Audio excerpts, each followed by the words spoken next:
मछली पकड़ने का खास सामान लेके चलती है तो समंदर के किसी किनारे में कुछ तो पता चलेगा ही उसके बारे में। पर सर हमें सिर्फ उसकी ऊंचाई, उसके काले सीधे बाल और उस टोपी के बारे में पता है। सिर्फ इतनी इन्फॉर्मेशन के बलबूते पर उस तक पहुंचना थोड़ा मुश्किल लगता है सर। कोशिश तो करनी पड़ेगी श्रेया, अपने आप तो चल के आएगी नहीं हमारे पास है। हाँ वंश, इन्हें बता दिया ना हमें किस लड़की की तलाश है। और ये सोफा साफ करो इसे। पता नहीं ठीक से करो मेरी मेकअप। मेरा भी पफ दे दो, 2 घंटे से बैठी हूं मैं। दो शीशा। सर एज पर रिक्वायरमेंट सब चीजें रेडी हैं, बस वो ईशानी मैडम आ जाए। मैडम आ जाए, पता नहीं कब आएगी। जाओ जाकर देख कर आओ। अरे सर जब वो आएंगे हमें पता चल जाएगा सर। पता नहीं कब आएगी, सबकी बैंड बजी पड़ी है। महारानी पता नहीं कहाँ रह गई है।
Hello Ishani ma'am.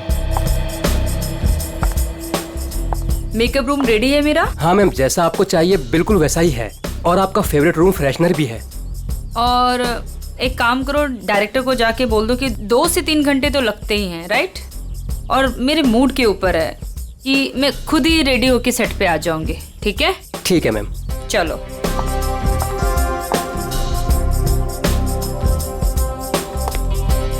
Sir Ishani madam आ गए हैं। आ गई। बीबू जी देख, महारानी के तैयार होते ही आज का पूरा शॉट उसको अच्छे से समझा देना। जी सर। ठीक है, मैं उसके नखरे नहीं झेल सकता। Yes sir. सर अगर उसने मुझे थप्पड़ मार दिया तो खा लेना एक थप्पड़। स्पॉट सुन, ईशानी मैम का जूस और लो कैलोरी दही जल्दी से लाना, नहीं तो वो शूट कैंसिल कर देगी। सुनो, क्या मतलब है ये सब का? तुम लोग इधर उधर भाग रहे हो जैसे कि पता नहीं कोई शेरनी आ गई है। जाओ जल्दी से जाकर ईशानी को रेडी करवाओ। अब भी मैं डायरेक्शन टीम को बोल के आती हूँ।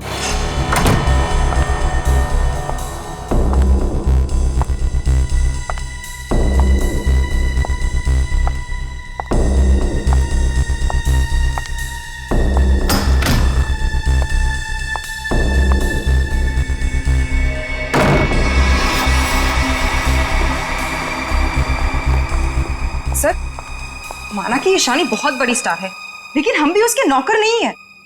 वही तो, सुबह के 9 बजे से हम रेडी होकर वेट कर रहे हैं और वो अभी तक नहीं आई। इतना वक्त हो गया, 3-4 बार टचअप हो चुका है। तो क्या करूं यार, एक तो विराट सर ने इस नकचड़ी को 1 साल का कॉन्ट्रैक्ट साइन करवा के मेरे सर पे दर्द करके रखा है, और ऊपर से तुम लोग मेरे सर पर चढ़ रहे हो। प्लीज ट्राई टू कोऑपरेट यार। Cooperate my foot. मैं ईशानी के नखरे और बर्दाश्त नहीं कर सकती हूँ। मैं जा रही हूँ यहाँ से। मैं विराट सर के चेक्स वापस कर दूंगी, लेकिन मैं ऐसे काम नहीं कर सकती हूँ। बाय। अरे मैडम रुके। अरे सर आप ही रोके समायरा जी को। अगर आज शूट नहीं हुआ ना तो विराट सर सबकी छुट्टी कर देंगे सर। जाने दे उसको, एक ईशानी 100 सुमेरा के बराबर है।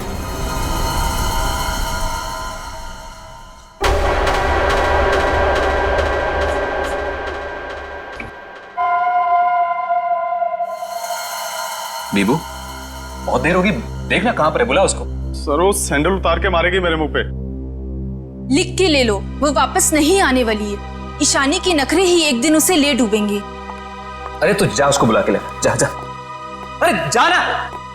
जा रहा हूं सर।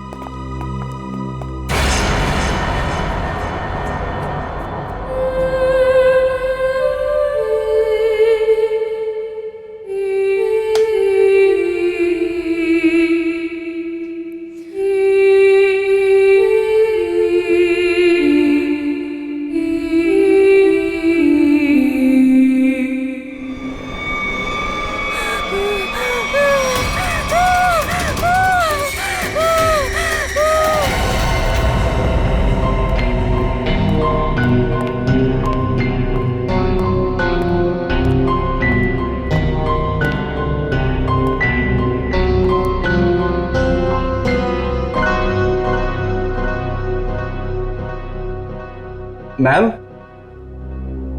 मैम आप रेडी हैं तो मैं अंदर आ जाऊं?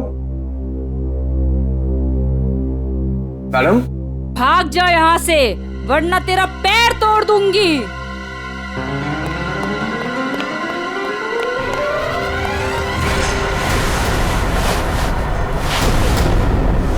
नहीं, उसने कहा भाग जा तो भागकर मेरे पास आ गया, अंदर जाने की हिम्मत नहीं की। उनके बिना बोले मैं अंदर कैसे जाता? आप नहीं जानते सर, गला दबा देती वो मेरा। 3 घंटे से वो तैयार हो रही है, यहाँ शूटिंग का टाइम निकला जा रहा है और तुझे अपने गले की पड़ी है। मैं देखता हूँ, चलकर चलो।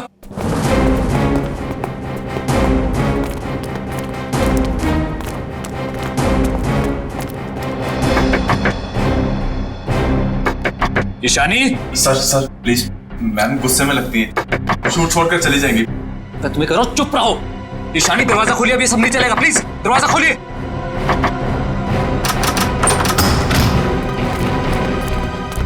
अरे मैम ये हेड क्यों पहनी आपने? ये तो ब्रीफिंग में है ही नहीं। मैम ऐसे बैठे क्यों हैं? क्या अकड़ है इस औरत के अंदर। ईशानी जवाब दो, हमारी तरफ देखो। ईशानी, ईशानी।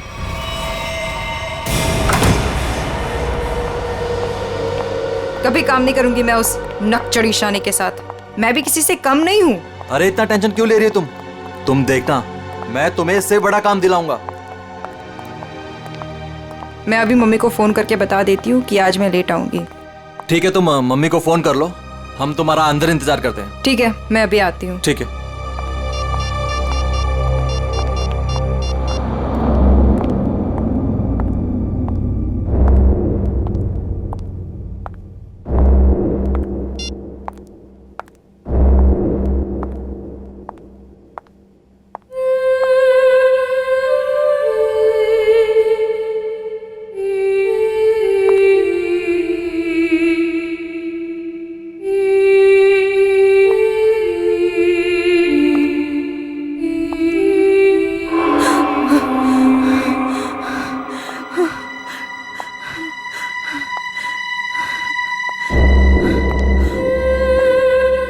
कौन है?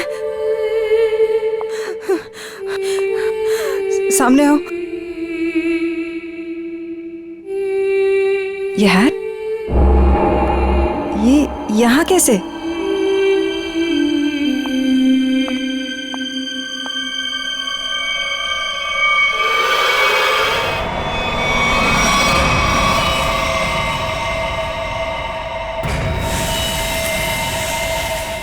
मारने के बाद इतना मेकअप करता है कातिल, ये लाल रंग का हैट, बड़ा अजीब केस है ये। सर ये मेकअप और सारा कुछ उस कातिल ने ही किया है। अच्छा, आखिरी बार कौन आया था ईशानी से मिलने? मैं गया था सर वहां पे, लेकिन उन्होंने अंदर से ही बोल दिया कि भाग जाओ वरना तुम्हारी टांगे तोड़ देंगे। टांगे तोड़ दूंगी? क्यों? सर एक्चुअली ईशानी अपनी मर्जी की मालकिन थी और वो अपनी मर्जी से ही शूटिंग पर आती थी। अगर गलती से भी उसको किसी ने कुछ बोल दिया तो कभी भी शूटिंग छोड़कर चली जाती थी। सर इसका मतलब काफी लोग होंगे जो ईशानी को नापसंद करते होंगे। ईशानी? क्या हो गया ईशानी को? किसने किया ये सब? आप कौन है आप? जी ये जो एड शूट हो रही थी ये मेरी एड है, मैं मालिक हूँ इस कंपनी का। ठीक है, इधर आइए थोड़ा। अच्छा बीबू, तुम वापस कितनी देर बाद आए थे प्रीतम और लोगों के साथ? सिर्फ कुछ सेकंड्स में, अगर कहें ज्यादा से ज्यादा बस 1 मिनट। 1 मिनट में? 1 मिनट में इतना सब कुछ किया? सर सर 1 सेकेंड, यहाँ पे एक फिंगरप्रिंट मिला है और बाकी सब कपड़े ठीक है, मगर बस ये तो देखिए सर, ऐसा लग रहा है किसी ने कैंची से काटा है सर।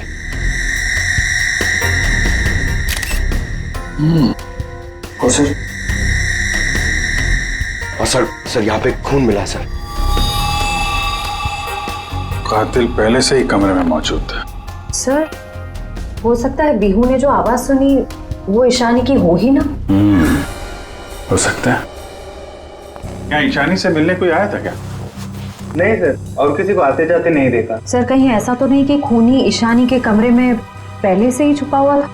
एक्चुअली यही हुआ है, सब करने में टाइम तो गया ही होगा।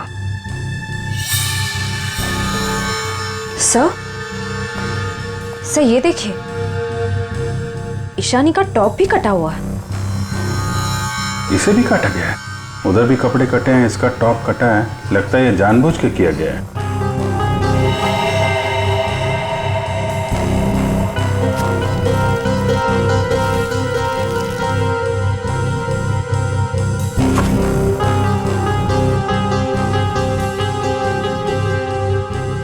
सर, ये कॉटन सॉक्स लगता है मेकअप करने में इस्तेमाल किया गया है। वंश, ये सारी चीजें और बॉडी को फोरेंसिक लैब भेजो। तब तक हम लोग जरा बाहर देखते हैं। सर बहुत ही अजीब बात है, किसी ने भी खूनी को आते जाते देखा ही नहीं। आने जाने की तैयारी पहले से कर रखी थी खूनी ने, ना काम किया और निकल भागा। पर सर ऐसी कैसी तैयारी की होगी कि यूनिट के किसी भी मेंबर ने उसे नहीं देखा? इतना हंगामा हो गया यहाँ पे और ये बैठा सो रहा है। जी साहब। यहाँ से किसी को आते जाते देखा तुमने? साहब मैं तो अभी 5 मिनट पहले ही आया हूँ। 5 मिनट पहले? ये शूटिंग का टेम्पो है ना? हाँ साहब, ये शूटिंग का ही टेम्पो है। तो ये टेम्पो अभी बाहर कब गया था? साहब यही कोई 1:30-2 बजे के आसपास। 1:30-2 बजे? सर उसी दौरान तो ईशानी का खून हुआ था। जब टेम्पो बाहर गया था तुम्हारे साथ कोई और भी था? नहीं अच्छा, पीछे कोई बैठ कर गया था, तुमने किसी को आसपास देखा? मैडम, पीछे तो सामान रहता है, अब पीछे कोई बैठा हो तो मैंने नहीं देखा। इससे अच्छा तरीका और क्या हो सकता है खूनी के यहाँ से निकलने का?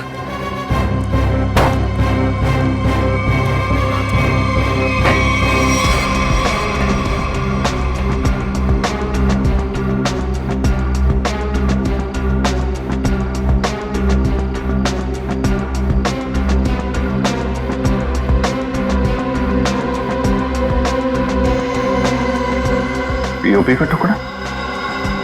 ये यहाँ क्या कर रहा है? शूटिंग में तो कहीं भी धूल मिट्टी थी नहीं। ये मिट्टी का टुकड़ा कहाँ से आया? साहब इसमें तो प्रॉपर्टी का सामान रहता है। प्रॉपर्टी के सामान और उसमें पीओपी का टुकड़ा, मतलब कोई और था यहाँ पे।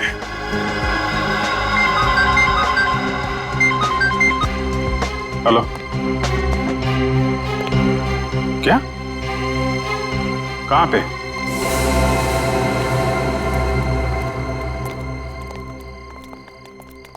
आपने फोन किया था? जी सर, मैं मानिक हूँ, इस दुकान का मालिक। ये मेरे वॉचमैन ने फोन किया था आपको। ये देखिए ना सर, यहाँ लाश है। दुकान खोलो सर। जी सर। तुम यहीं रुको। जी साहब।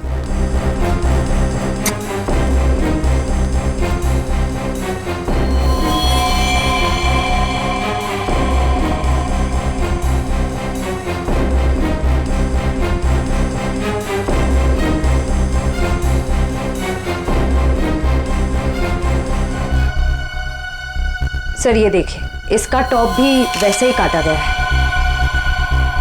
इसका मेकअप निकालो, देखो कौन है ये। Yes sir. ये लाश दुकान में आई कैसे? सर मुझे नहीं मालूम। दुकान तो बंद थी ना, आपने ताला खोला है? मैं क्या बताऊं ये सब कैसे हुआ, और मैं इस लड़की को तो पहली बार देख रहा हूँ। सर मेकअप निकल गया। ये तो समायरा है ना? इसकी भी मॉडलिंग वाली फोटो हमने देखी थी वहां पे। हाँ सर। ये दुकान की चाबी आपके अलावा किसके पास रहती है? मेरी पत्नी सोनाली के पास, लेकिन वो तो पटना गई हुई है। अच्छा,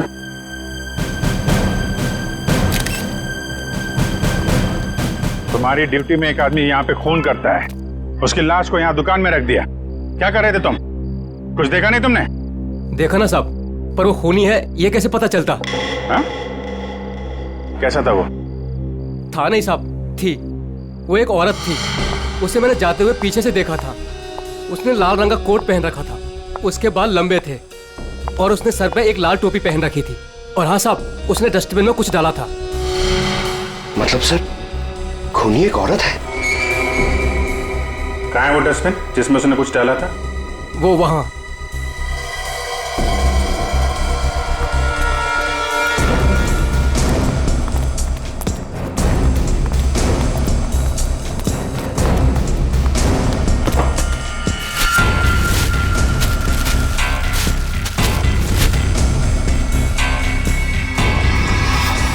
सर ये तो फिशिंग का सामान है, मछली पकड़ने का कांटा वाटा। सर ये तंगुस पे खून लगा है।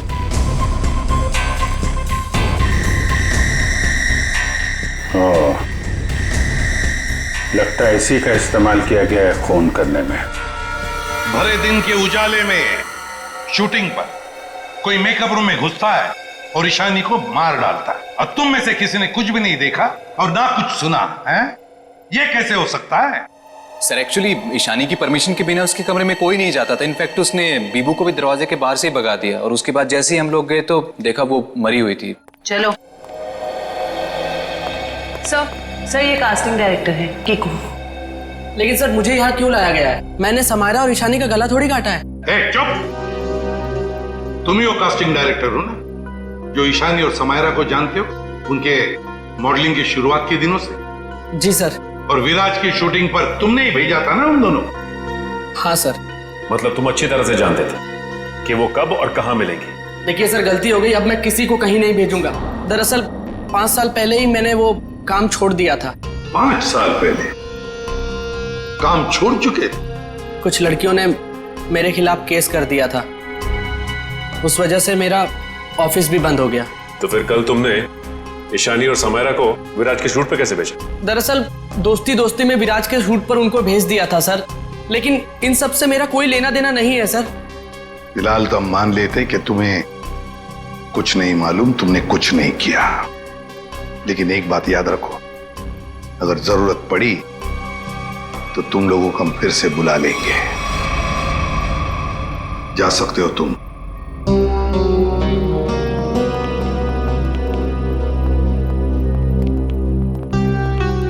इन तीनों पे कड़ी नजर रखनी पड़ेगी। देखो वो कहां कहां जाते हैं, किस किस से मिलते हैं, क्या क्या करते हैं। सर लेकिन खूनी तो एक लड़की है ना? हाँ, खूनी तो लड़की है, लेकिन खून करने में किसी लड़के का भी तो इस्तेमाल हो सकता है। समायरा और ईशानी दोनों मॉडल्स थी, मॉडल। लाल टोपी, मारने के बाद सफेद रंग का अजीब मेकअप, मारने के लिए फिशिंग का सामान, और फिर उन दोनों खून में सब कुछ बिल्कुल एक जैसा। तो एक बात समझ में नहीं आई कि खूनी ने ये मछली पकड़ने का सामान क्यों इस्तेमाल किया खून करने के लिए? सर बहुत ही अजीब है ये खूनी, और एक ही दिन में 2 मॉडल्स को मार डाला इसने।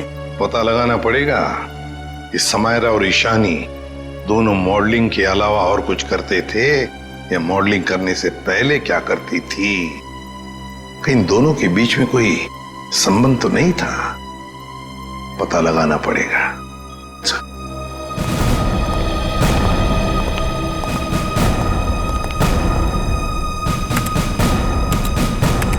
सर 2009 में समायरा और ईशानी ब्यूटी रिबन नाम की मॉडलिंग एजेंसी में काम करते थे, जिसका मालिक ये कीकू था। Kiku, casting director Kiku. इस कीकू के बंद पड़े ऑफिस में जाना पड़ेगा, देखना होगा शायद इसके बाकी मॉडल्स की भी जान को खतरा हो, और ये भी हो सकता है कि हमें उस औरत के बारे में कोई सुराग मिल जाए।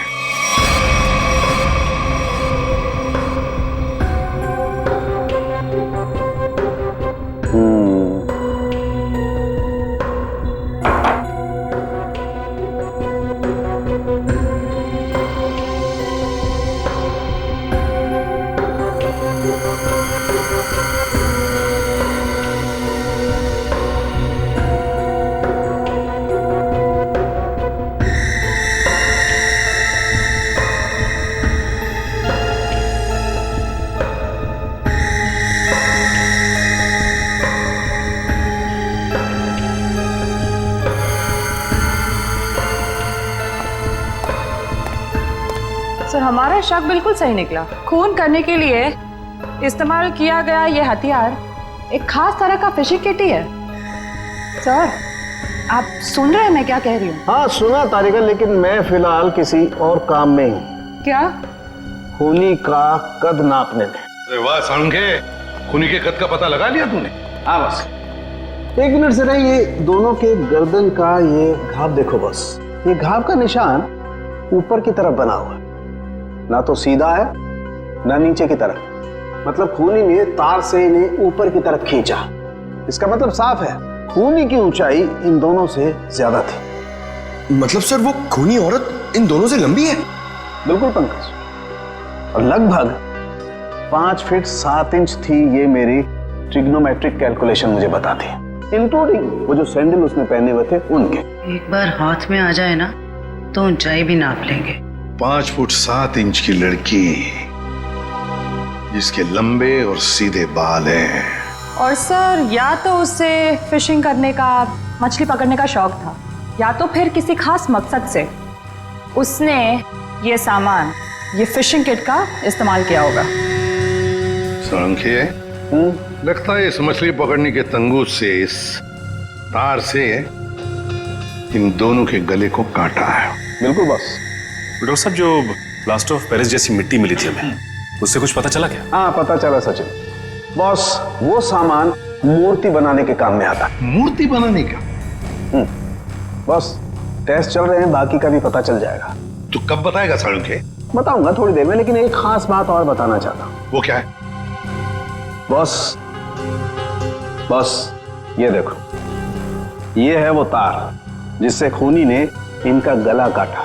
खूनी जब इनका गला काटने की कोशिश कर रहा था, इन लोगों ने अपने बचाव में हाथापाई की होगी। उसी झड़प के दौरान खूनी का पलक का एक बाल मुझे इस तार पर से मिला है।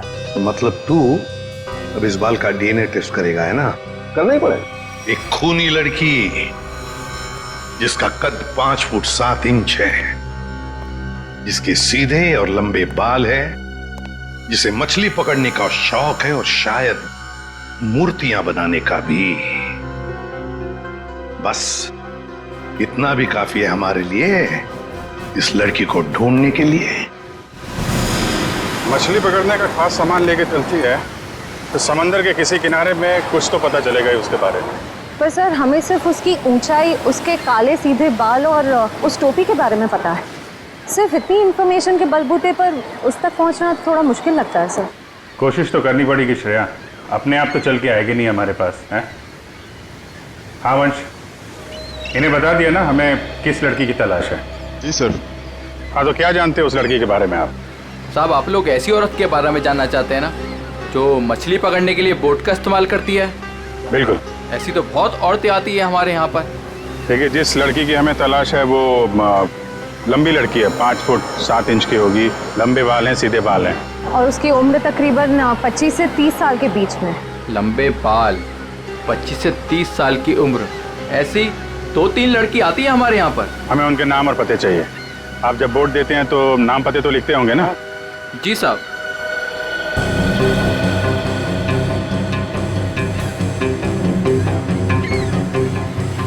ये तीनों लड़कियां आती हैं 5-6 महीने से हमारे यहाँ पर अपने कुछ दोस्तों के साथ। केशा, एनी, शिखा। केशा, एनी और शिखा। मिलना पड़ेगा इन तीनों लड़कियों से। देखते हैं इनमें से कौन है वो लाल टोपी वाली लड़की। सर, कीकू जी ने टैक्स की चोरी की थी और कुछ लड़कियों के पेमेंट ना देने की वजह से इनकी शिकायत की थी, इसीलिए ऑफिस बंद हो गया। और इनका कोई क्रिमिनल रिकॉर्ड भी नहीं है सर। उसका खून हुआ है वो 2008 में कीकू जी की एजेंसी से ही लॉन्च हुई थी, इसलिए ये अभी शक के घेरे में है। विराज, तुम ये बताओ कि तुमने तो कीकू जी के साथ और उन मॉडल्स के साथ काम किया था, तो तुम्हें कभी लगा कि वो मॉडल्स किसी मुसीबत में है या फिर कीकू जी के काम में कोई गड़बड़ है? मैं शानी और समायरा के साथ पहली बार काम कर रहा था, और जहाँ तक कीकू जी की बात है तो पैसों के लेन देन में धांधली के अलावा इनमें दूसरी कोई कमी नहीं है। सर, इन तीनों मॉडल्स के कद, रंग और बाल खूनी से कुछ हद तक मिलते जुलते हैं। एक काम करो, इन सबसे पूछताछ करो कि मॉडलिंग के अलावा ये लोग क्या काम करते हैं, क्योंकि इंफॉर्मेशन ये है कि आजकल इनमें से कहीं मॉडलिंग नहीं करती।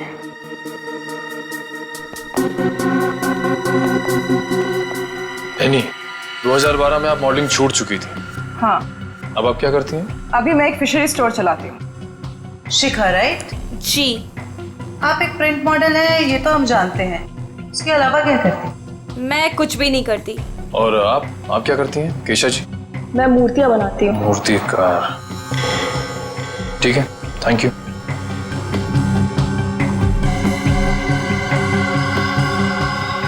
बिल्कुल खूनी की प्रोफाइल जैसा है। कंपनी का नाम रेड इंक। मेरा शक सही है, इस एजेंसी के मॉडल्स का ही कुछ राज है। सर, एनी, केशव और डॉली, उन तीनों की प्रोफाइल्स कुछ उन्हीं से मिलते जुलते हैं। सर, इनका संबंध मूर्तियां बनाने और फिशिंग से भी। तो इनका प्रोफाइल पेशा दोनों शक के दायरे में है। एक काम करो, इन तीनों को ब्यूरो लेके चलो। सर, खूनी की लड़की ने जिस तरह के कपड़े पहने थे उस तरह के कपड़े आ गए सर। Very good. पंकज, इन तीनों के नंबर्स हैं ना हमारे पास? Yes sir. सेलफोन नंबर्स जरा ट्रेस करो, देखो जब उन दोनों लड़कियों के खून हुए तब ये तीनों कहां थी।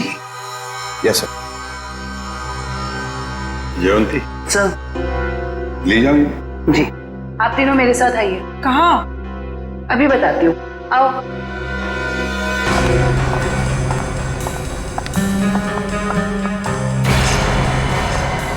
अरे साहब, ये तो वही कपड़े और टोपी है जो मैंने उस रात उस औरत को पहने हुए देखा था। तो फिर अब जरा ध्यान से देखो इसे। क्या ये वही लड़की है, वही औरत है जो उस रात खून कर रही थी? सर, मैंने उस औरत का चेहरा सामने से नहीं देखा था, उसे जाते हुए मैंने पीछे से देखा था। जाते हुए देखा? जी सर। ठीक है, केशा जरा वहां तक चल के दिखाओ। सर, ये कैसी जांच है आपकी? जितना कहा है उतना ही करो।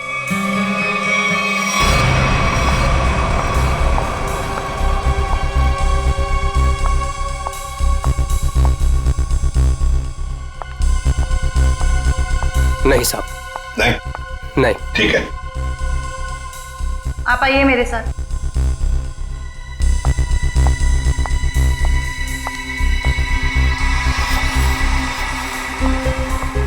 रुको, वहां तक वॉक करके आओ।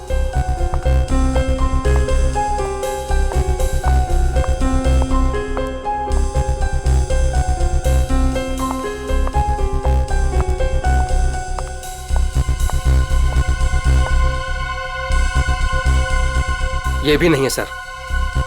आइए।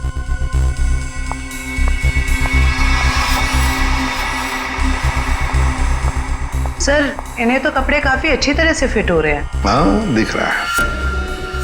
अब ऐनी जी जरा चल के भी दिखाइए।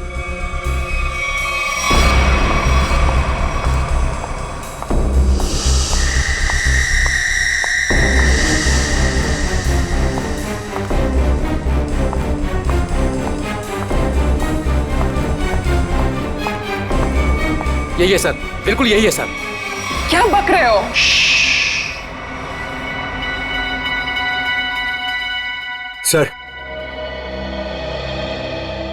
सर, जिस वक्त समायरा का खून हुआ था, आनी का फोन उसी एरिया में था। सुना है नहीं? उसी इलाके में था तुम्हारा फोन जिस वक्त ईशानी और समायरा का खून हुआ था। तुम जा सकते हो। और मैं? आपको तो रुकना ही पड़ेगा। सर, मैं क्यों नहीं जा सकती? वो इसलिए कि खूनी की चाल और तुम्हारी चाल बिल्कुल वही है। और तो और सबसे बड़ी बात कि तुम्हारा फोन उसी इलाके में मिला जहां पर इन दोनों लड़कियों का खून हुआ। सर, इन सब का क्या मतलब है? I mean, दो लोग एक जैसे दिख सकते हैं ना? और फिर वॉचमैन ने ऐसा तो नहीं कहा कि मेरा चेहरा खूनी के चेहरे से मिलता है। लेकिन जिस वक्त खून हुआ उस वक्त तुम्हारे मोबाइल की लोकेशन भी वही की बता रही है, और ये सब कुछ इत्तेफाक तो नहीं हो सकता। सर, उस वक्त सैकड़ों लोग उस एरिया में थे, तो क्या सब खूनी है? बस बस, बहुत बोल दिया। बताओ क्यों किया खून ईशानी और समायरा का? सर, आप मुझ पे दो खून का आरोप लगा रहे हो। मैंने कुछ नहीं किया ऐसा। अभी तो सिर्फ आरोप लगाया है, सजा मिलनी तो अभी बाकी है। सजा? जी, सजा, खून की सजा, फांसी। सर, मैंने कुछ नहीं किया ऐसा। मैं बताती हूँ सर। बताओ। पर मेरी एक शर्त है। ये लो, इनकी एक शर्त भी है। चलो बताओ, क्या शर्त है? सर, मुझे 50 लाख रुपए चाहिए। 50 लाख रुपये? हाँ। चलो, दे दिए। अरे लेकिन तुम पैसों का क्या करोगी? तुम्हें तो सजा होने वाली है। आप वो सब छोड़िए, मैं आपको बता रही हूँ ना, मैंने कुछ नहीं किया। सर, मैं तो सिर्फ उसे जानती हूँ जो खूनी को जानता है। और वो है शिखा। शिखा? तुम इतने यकीन के साथ कैसे कह सकती हो आप लोग पता कर सकते हैं ना? हाँ, वो तो हम पता करेंगे। सर मेरे पैसे? पैसे? कौन से पैसे? सर अभी आपने बताया आप देंगे। कब? नहीं सर, मैंने तो कुछ नहीं सुना। कब कहा? सर ये सरासर धोखा है। नहीं नहीं नहीं नहीं, यानी जी हम कभी धोखा नहीं करते। हाँ, धोखा जरूर करते हैं जब कोई कानून के साथ खिलवाड़ करता है, तब कभी कभी सीआईडी वाले धोखा देते हैं। ले जाओ इसे। सीआईडी फिर से? अब क्या कर दिया मैंने? आपने क्या किया है क्या नहीं ये तो हम पता लगा लेंगे, लेकिन आप एक नंबर के झूठे हैं ये पता चल चुका है। क्या मतलब है आपका? आपने कहा आप समायरा को नहीं जानते? 2009 में समायरा ने आपकी कंपनी रेडिंग के लिए मॉडलिंग की थी, सच है? रेडिंग? इसे कैसे ढूंढ लिया आपने? हमें पता चल चुका है 2009 के रेडिंग के फोटोशूट कैंपेन में ईशानी और समायरा दोनों ने मॉडलिंग की थी, है ना? मैम ये कंपनी मेरे नाम पे तो थी, लेकिन मैं इस कंपनी का मामूली सा छोटा सा पार्टनर था। आप इस कंपनी के असली मालिक से क्यों नहीं पूछते? असली मालिक कौन है? चैताली। आप उससे क्यों नहीं पूछते? चैताली? इस केस में पहली बार ये नाम आया। कहाँ रहती है वो? ये नहीं हो सकता, ये नहीं हो सकता। अगर सीआईडी को सच का पता चल गया तो बहुत बुरा हाल होगा मेरा।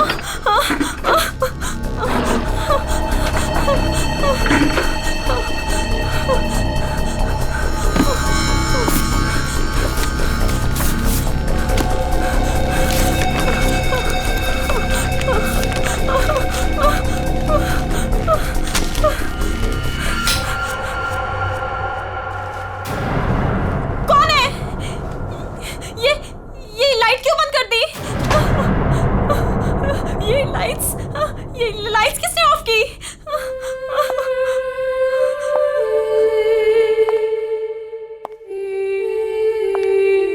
कौन है वहां?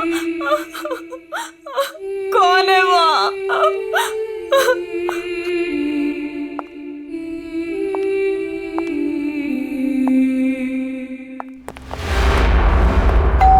ये शिका सच्चाई बता क्यों नहीं देती? सर पहले कुछ सच बता देती तो किसी की जान ही बच सकती थी।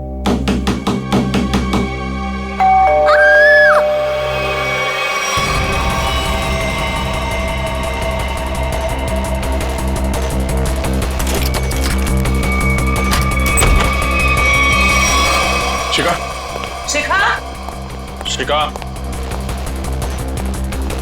बचाओ!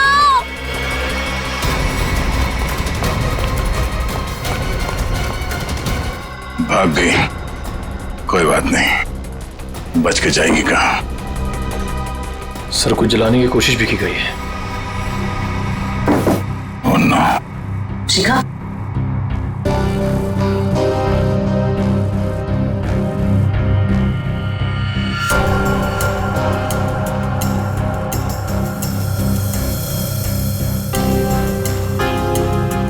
इतना लंबा बाल ये शिखा का तो नहीं हो सकता। ओह, तो भागते भागते बाल छोड़ गई। देखते हैं कहां तक भागती है ये। आइए सर। सर मैं यहाँ तब से नहीं आया जब से मेरी और चैताली की हिस्सेदारी वाली कंपनी बंद हुई है। पता नहीं है वो कहाँ है। घर की अच्छी तरह से तलाशी लो, देखो क्या मिलता है।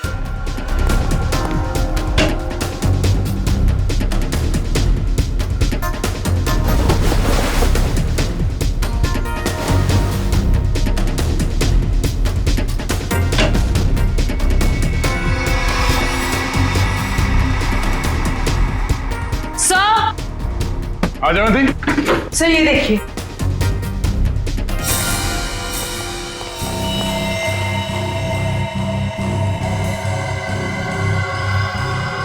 ये तो उस खूनी का पहना हुआ है। सर इस बंद पड़े घर में ये यहाँ कैसे आ गया? चलो निकालो उसे बाहर।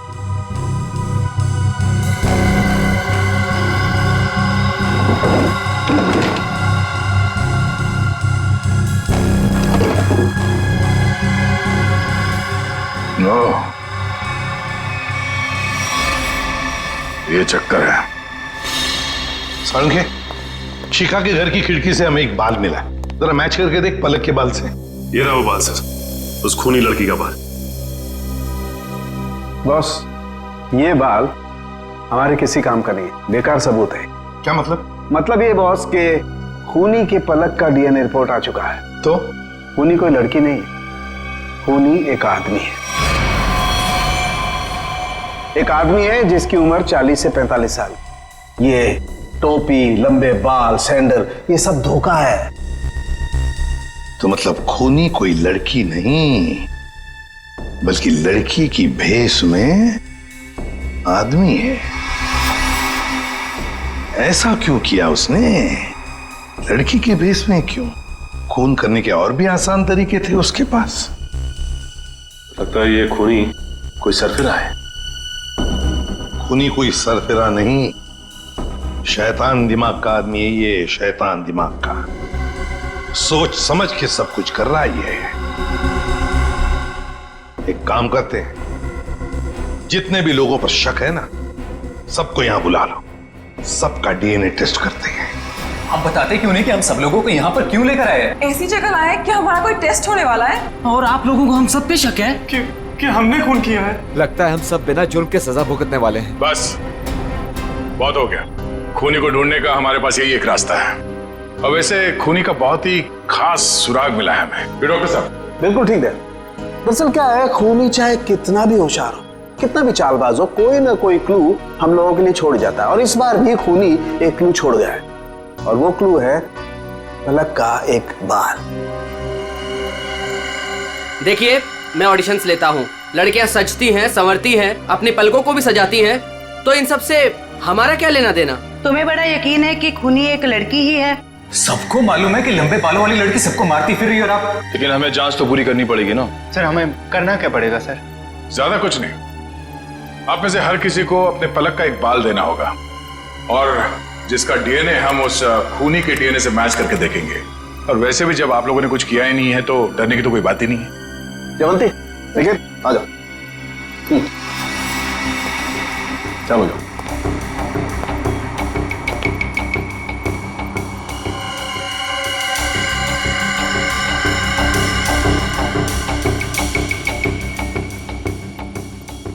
देखिए प्लीज, मेरी तबीयत ठीक नहीं लग रही, मुझे चक्कर आ रहे हैं, मुझसे ये सब नहीं होगा।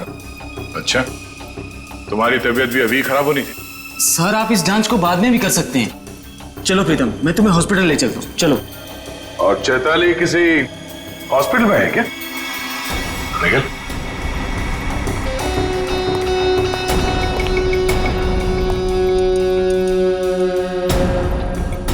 सही कह रहा हूं ना मैं?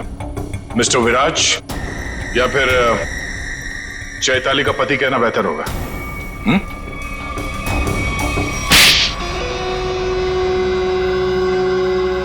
चैताली कहाँ है बताओ? चैताली अब इस दुनिया में नहीं है, और जिनकी वजह से वो इस दुनिया में नहीं है, मैंने उन सबको, समायरा और ईशानी, उन दोनों को भी चैताली के पास पहुंचा दिया। और जिस लड़की शिखा को आपने बचाया है, मैं उसे भी नहीं छोड़ूंगा। तुम सीआईडी के सामने किसी को जान से मारने की धमकी दे रहे हो मिस्टर विराज? बड़ी हिम्मत है तुम्हारे। घर में हमें पता चल गया था कि सारे खून के पीछे तुम्हारा ही हाथ है, और अब डीएनए टेस्ट से प्रूव भी हो जाएगा। लेकिन हम तुम्हारे मुंह से सुनना चाहते हैं। मैं तो अपनी बीवी को इंसाफ दिलाना चाहता था, बस शिखा, समायरा और ईशानी, ये तीनों मेरी बीवी की खुदकुशी की जिम्मेदार थी। पर ये बात मुझे 5 साल बाद पता चली। इतने सालों बाद तुम्हें कैसे पता चला कि ये तीनों तुम्हारी बीवी के मौत के जिम्मेदार है? ये 2009 की बात है। चैताली ने द रेड इंक कंपनी में पैसा लगाया था, और ये तीनों लड़कियां उसके बराबर की पार्टनर थी। माणिक तो बस नाम का पार्टनर था इनके पीछे। मैं उस वक्त यूके में था, और इन तीनों लड़कियों को जानता भी नहीं था। लेकिन जब इनकी कंपनी नुकसान में चली गई, तो इन तीनों ने मेरी बीवी को कर्जे और बकायेदारों से लड़ने के लिए अकेला छोड़ दिया, और उसे मरने पर मजबूर किया। मैंने एक औरत का वेश बनाया और अपना बदला लेना शुरू किया, ताकि आप लोग ये सोचते रह जाएं कि खूनी एक औरत थी। शिखा के घर जो जलाया था वो एक सबूत था, उसको मुझ पे शक हो गया था। माना कि उन तीनों की वजह से तुम्हारी बीवी अब इस दुनिया में नहीं रही। तुम कानून की मदद ले सकते थे, लेकिन तुमने ऐसा नहीं किया। अपनी बीवी की मौत का बदला लेने के लिए तुम खून करने लगे। अब तुम्हें फांसी से कोई नहीं बचा सकता।